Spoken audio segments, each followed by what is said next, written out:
Gabi-gabi, araw-araw, mayroon tayong gawain sa loob ng bahay, hindi pa rin siya license na walang aguni sa loob. Nagkaroon ng aguni sa loob ng bahay dahil mayroong nakakalusot. Kailang panahon na lumusot yung tinatawag pag may bakanting oras. Kompleto naman eh. Mayroong pabasa, mayroong prime time, mayroong interview, mayroong text script, mayroong scribe. Pero pag mayroong bakanting oras, that's the time na pumasok yung aguni. So, sinira ko lang dahil hindi na ba ulit. Yan yung panahon ng the devil's playing around. Yes, ibig sabihin, sa time ng idle time, yung token nun close eh. Ibig sabihin, yung token ay open. Open ang door kasi merong idle time. Doon nakapasok siya eh. Open ang windows of heaven sa tahanan. Diba? Pero kung yan siya ay pulido talaga, subukan mong buong araw, puro ka lang nagbabasa. Parang hindi mo maramdaman na, ako nasubukan ko yan, Brother Jun. Dati ang ginagawa ko, ngayon iba yun eh, copy paste na eh. Sabi ko kay Lindsay, yung tracks, download mo sa ano. Dati nagsisilpon ako, tinatype ko yung infallibility. Ang hirap nun. I-scribe mo, tapos i-post mo. Pero mo, mag-start ako ng scribe. Pagdating ko sa alas 7, matatapos ako alas 12 ng tanghali. Di, kakain tulog. Pagising ko yun naman. So, paano mo maramdaman? Hindi ko maisip maglaro ng chess eh. So, walang tinatawag na aguni, walang pintuan ng angel of death doon sa sarili mismo ha. So, yan ang minimin ko na bakit mayroong kaguluhan sa loob ng tahanan? Kasi inaalaw din natin kating oras, mga bata. Aminin. Yes, ako. Tama hindi? Tama yun kasi na-experience natin eh. Dami ko naman. Correct. Sangayon ako noon. Kasi bakit ako sangayon? Hindi lang nakita ko sa scripture, kundi na-experience ko talaga. Na-experience ko talaga na wala talagang kaguluhan sa iyong kaisipan. Alam mo yung pag lagi kang nagbabasa, nag-scribe ka, tapos nag-ipag-sharing, talagang peaceful yung kaluluwa mo. Kahit magsalita ka, parang gusto mo nang mainis, pero iba yung pakiramdam mo, parang kaya mo siyang intindihin. Pero pag wala yun, kahit na yung devotional time, wala yun, konting ano lang. Diba? Yes. So, ang pagbabago naman ng Diyos sa atin ay gradual. Ang hindi na bautismo, pwede ba mag-take? Yes. Kahit yung mga unbeliever dyan na hindi pa tumanggap kay Kristo, pwede ba siya mag-communion? Yes. Kasi ang paliwanag natin sa communion is not a literal. Ginagawa lang natin yan, pag-alaala, sabi ng Bible, do this in remembrance of me. So, ginagawa natin yan, merong typology doon sa nangyari sa Egypt, nangyari sa New Testament, hanggang sa ating panahon ngayon. Kasi bakit? Nakakalungkot.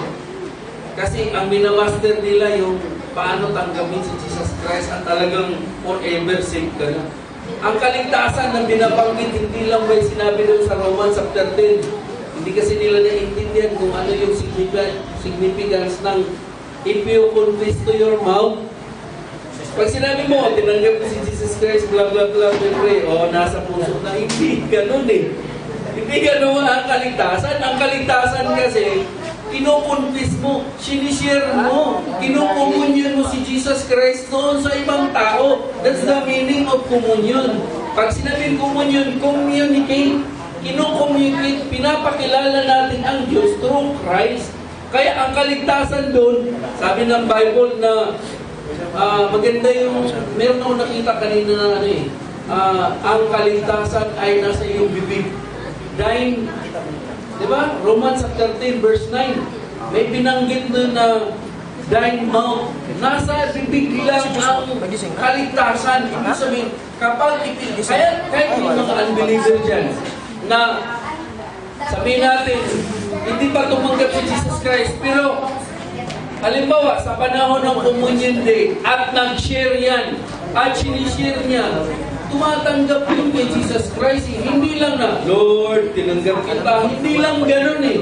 Tayo, tumatakbo tayo sa mensahe ng progresibo. Once na nag-share yung tao, ibig sabihin, tinatanggap niya ang pahayag ng Diyos. Hindi lang niya maintindihan, pero in the sight of God, natutuwa ang Panginoon nun. Kung mamatay siya, that time, nag-share siya, sinishare niya si Jesus Christ. Pwede mo bang i-condemn ang tao? Hindi naman ligtas yun eh. Hindi naman born again yun. Hindi naman taga-Manaliti yun eh. Diba? Hindi. Kasi that time, tinitignan ng Diyos ang desisyon at pasya ng tao sa panahon na yun. Bago siya. So, fair talaga, fair. The blood of Jesus was shed for many. Para sa lahat. Para sa lahat yun. Hindi lang sa Number iba. one. Oo. Hindi lang sa atin. Di ba po yung essence po talaga ng Lord's Supper natin, hindi yung pagkulitaan lang ng literal na bread and wine, kundi po yun yung pinaka-essence talaga nun is yung sa spiritual po natin, di ba? Hindi lang doon sa bread and wine. Kasi sometimes, bread and wine lang po kasi, bread and wine lang yung, akala nila yung essence nun is sa bread and wine lang. Pero yung pinaka-essence talaga, ang application doon sa spiritual na Yes. Yes. Yes talaga. Yan ang significance doon. From physical to spiritual, kailan maintindihan. Pero wag lang tayo nakatutok na. Pero ang tututok, sarap talaga uminom. No? Pero alam ko, naniniwala ko, wala namang condemnation doon. More na nag-take ka doon, naiintindihan mo talagang andun yung gana mo, gusto mo share. Tiga, tapusin ko muna. Walang aawat, di ba? Ganun ang ibig sabihin ng wine. Ibig sabihin, kapag ang tao ay may revelation, kapag ang tao ay tumanggap ng tubig ng buhay, anong sinabi ni Jesus Christ doon sa John chapter 7 verse, yung out of the abundance, from the belly ay lalabas yung tubig ng buhay. Ibig sabihin, kapag ang tao ay habang tumatanggap siya sa pahayag ng banal na Espiritu, hindi tumitigil yung kapahayagan. Ganun yun. Hindi lang yun, yung from the belly. Mula sa tiyan ay aagos ang salita ng buhay. Ibig sabihin, pag sinabing aagos, like a river, talagang tuloy-tuloy yun. Dumadala yung pahayag sa mga nauuhaw. Apply din po ba yung Revelation chapter 10 Revelation chapter 10 verse 8 kung pag kinain mo, mabait. Oo, kasi di ba daw mas prophesy atin kasi dapat tayo na yung nagdi-declare eh. Diba? Kasi yung idle time, yung dagdag lang sa yung idle time, dapat yung i-share natin sa ibang tao tayo na inagagala na. Parang tanong din ni Regine na kailan magiging yung wine, kailan magiging dugo. Yung wine, alam natin na it is a revelation. Amen. At kailan maging dugo yan? Parang tulad din sa tanong mo na kinain natin, masarap doon sa Greek, tapos pagdating sa mapait, ano ibig sabihin? Ibig sabihin, yung pahayag ng Diyos sa atin. Ano yun? Dito na lang tayo sa loob ng tahanan. Malinaw na yung wine na yan, yung pahayag ng Diyos revelation eh. Pero kailan maging dugo yan? Ang dugo ay type ng suffering. Amen. Ibig sabihin, kapag tinitrain mo na yung anak mo, dugo yun eh. Suffering, duguan yan. Ibig sabihin, talagang matindi yung labanan.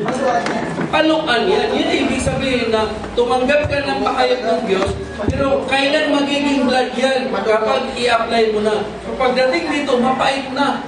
Mapait na kasi mahirap na gawin. Kasi part na ng buhay ng tao na ginaganap niya yun.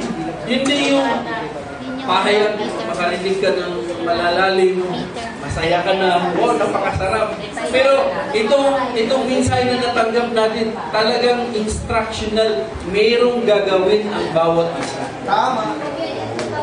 So yun yung tinatawag na if you confess that Jesus Christ is raised from the dead, you will be saved. Hindi yan siya automatic na tanggapin mo si Jesus ngayon. Kung mamatay ka mamaya, sigurado go to heaven. Walang sinabi ang Bible. Sini-shortcut lang nila. So wala na, kung wala na, tawagin natin ang ating bisita, si Pastor.